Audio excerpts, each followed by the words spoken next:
करौली में मदन मोहन जी के मंदिर में झाड़ू का काम करते थे। उनका नाम था काले खां। क्या नाम था?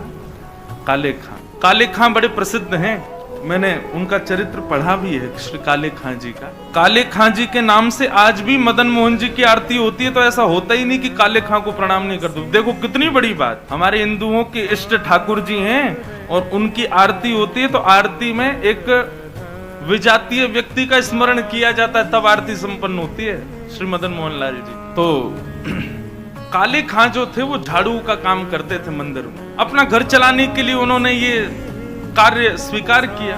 काले खां एक विजातीय व्यक्ति, हिंदू भी नहीं था, केवल अपने घर को चलाने के लिए झाड़ू का काम करता था मंदिर के पास। इसी बहाने उसको कभी कभी मदन मोहन जी दिख जाते थे। अब देखते देखते झाड़ू लगाते लगाते अब उसकी आदत में आ गया कि अब वो बिना श्याम सुंदर को देखे रह नहीं पाता।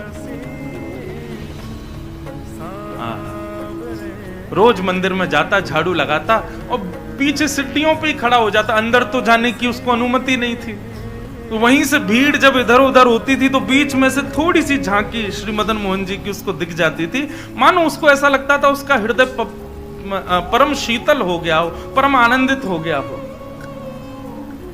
धीरे धीरे भक्ति प्रस्फुटित होने लगी हृदय में। अब तो ये स्थिति हो गई कि मंगला में पहुंच जाता और शयन करा के ही घर आता था वापस। और इससे परिणाम ये हुआ कि पत्नी जो थी काले खां की वो बड़ी बरसती थी। परिवार के लोग उसको काफिर बोलते थे। बोले बताओ, जन्मा हमारे कुल में, कभी खुदा को तो याद करता नहीं, वहां पत्थर पूजने चला जाता है, इस प्रकार की बातें बोलते। लेकिन उसको किसी से कोई फर्क नहीं पड़ता। वो तो और आनंदित हो गया जब उसकी पत्नी उसके बिल्कुल विपरीत होती चली गई, तो वो तो और खुश हो गया। बोले बढ़िया है, जो बीच में दोपहर में भोजन करने घर जाता था, अब उसका भी मन नहीं करता मेरा। क्यों? चिक चिक करेगी, लड़ेगी मुझसे, इससे बढ़िया मंदिर में पड़े रहो। तो काले खां को तो और अच्छा लगता, पत्नी बेचारी ऐसी विमुख हो गई कि अब तो वो पूरा दिन ही मंदिर में ही निकालता। लेकिन काले खां की व्यवहार धर्म में एक पीड़ा थी कि उनको कोई संतान नहीं थी। घर परिवार के लोग सब उसको बहुत डांटते थे। बोले अरे तू खुदा को भजा कर, वो तुझको संतान देंगे, वो तेरे को बेटा देंगे, तू किसको भजने चला जाता है? खुदा को पुकारता ही नहीं है, इसीलिए तो तेरे बालक नहीं हो रहा। अब तो रोज की इतनी चिकचिक हो गई कि काले खां एक दिन मंदिर गया, मदन मोहन जी का श्रृंगार दर्शन कर रहा था।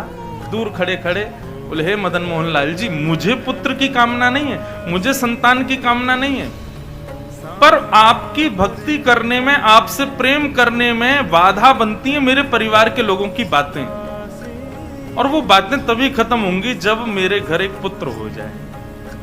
हे नाथ, मुझे पुत्र की कामना नहीं, मेरी कामना तो ये कि सब चुप हो जाएं और मैं आपकी भक्ति करता रहूं। इसके लिए आप मुझे एक पुत्र दे दो। और कृपा ऐसी हुई कि कहां परिवार के लोगों ने जब ज्यादा बोलना प्रारंभ किया, तभी खबर आई कि काले खां की पत्नी जो है वो गर्भवती। पहले तो आधे लोगों के मुंह बंद हो गए। काले खां भी सबको बोल देते, बोले तुम लोग कहते हो खुदा को भजो तभी बालक होगा, दो मेरे मदन मोहन लाल जी ने भेज दी संतान, अब देखना होगी। फिर ये हुई कि अब बेटी हुई तो समझेंगे कि इसके ठाकुर जी ने दी, बेटा हुआ तो समझेंगे हमारे खुदा ने दिया। बोले ऐसा नहीं, ये तो हमारे ठाकुर जी कृपा करेंगे, उन्हीं की कृपा से ही हो रहा है। और काले खां के यहां पर एक पुत्र ने जन्म लिया। जन्म लेते ही महाराज काले खां बड़ा खुश, इसलिए नहीं कि पुत्र हुआ, इसलिए कि अब सबके मुंह बंद हो गए, अब मुझसे कोई कुछ नहीं कहेगा, अब मैं निरंतर मदन मोहन लाल जी का खूब दर्शन किया। काले खां का पुत्र 8 वर्ष का हो गया। सब आनंदित था, काले खां बड़ा प्रसन्न। अब तो जन्माष्टमी भी मनाता है, राधाष्टमी भी मनाता है, रामनवमी भी मनाता है। घर वालों को नहीं बताता, बस मंदिर में जाके सब उत्सव होते हैं उसमें आनंद करता है। 8 वर्ष का बालक काले खां का यमुना जी के तट पर, नदी के तट पर कहीं खेल रहा था अपने मित्रों के साथ, और एक सर्प ने उसको डस दिया। सर्प के डसते ही महाराज नीला पड़ गया उसका पुत्र, बेहोश होके गिर गया। बालक दौड़े दौड़े गए काले खां के घर। काले खां तो मंदिर में था, उसकी पत्नी को जाके बताया। पत्नी रोते रोते मंदिर पहुंची, जाकर के बोली जल्दी चलो, हमारे बेटे को सर्प ने डस दिया है, वो नदी के तट पर बेहोश पड़ा है, मैं जा रही हूं उसके पास, तुम जाओ किसी झाड़ फूंक वाले को लेके आओ, हमारा बेटा मर जाएगा।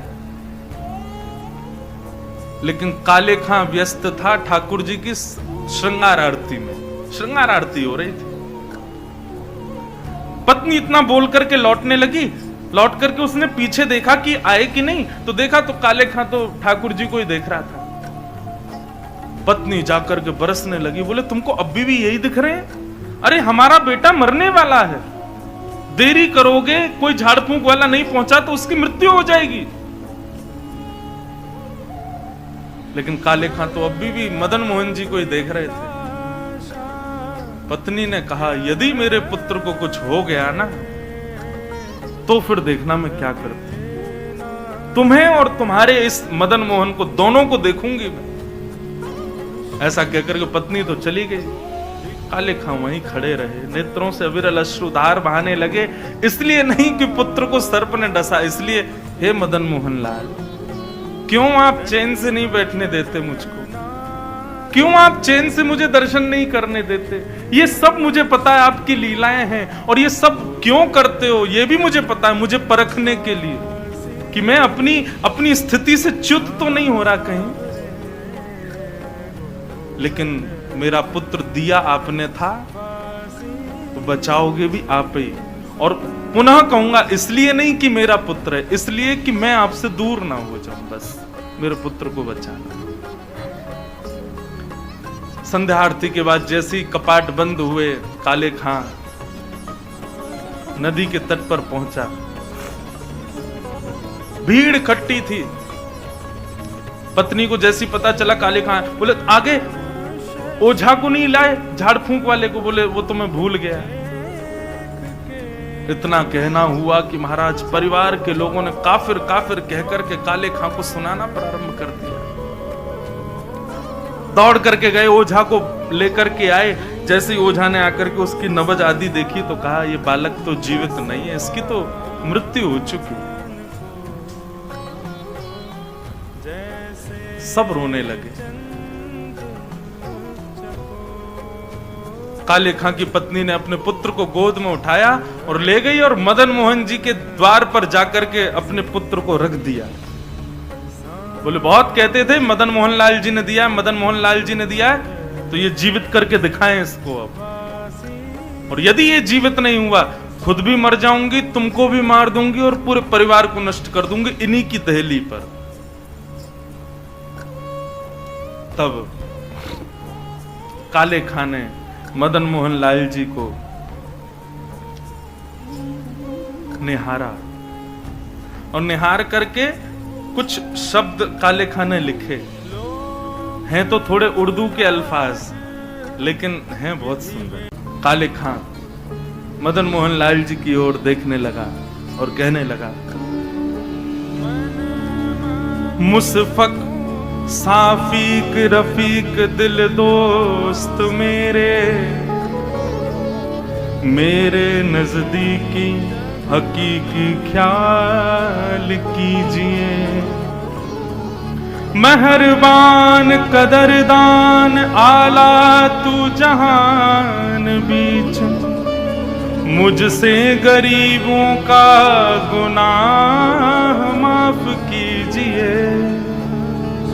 काले बेकरार खड़ा तेरे दरबार पे, नंद के कुमार जरा गौर अब कीजिए।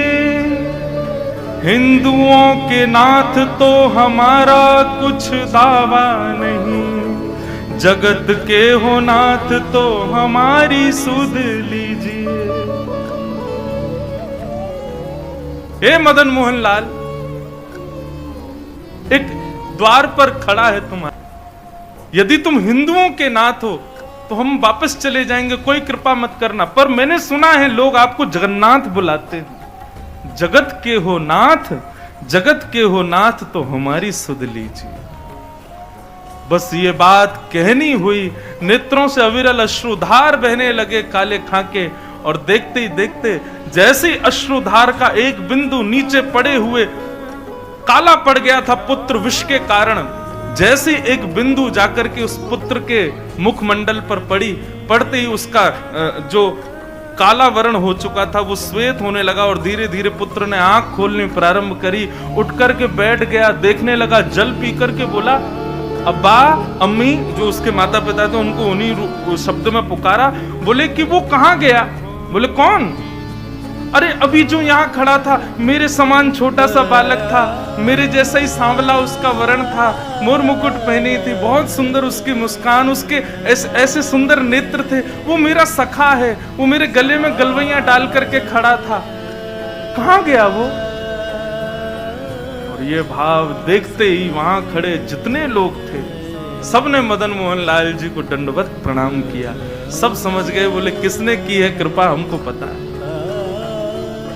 तब से लेके आज तक श्री मदन मोहन लाल जी की आरती होती है तो आरती होते ही वहां का एक आरती पूर्ण होते ही एक पंक्ति गाई जाती है। कारे के बेटा को जब कारे ने खाया, कारे के बेटा को जब काले ने खाया, कारे की कविता सुन बेटा जिवायो है। काले खां के बेटा को जब काले नाग ने खाया तब काले खां की कविता सुन करके उसके बेटा को जिवाने वाले बोल मदन मोहन लाल की जय।